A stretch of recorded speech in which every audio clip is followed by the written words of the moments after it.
வணக்கம் நண்பர்களே, பாருங்கள் இந்த காயிலேருந்து இந்த சாப்பிட்ட கழட்டியாச்சு. இது எப்படி கழட்டுனா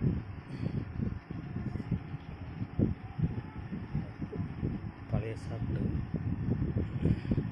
இது வந்து தேஞ்சு போச்சு. அதனால தான் சவுண்டு வருது.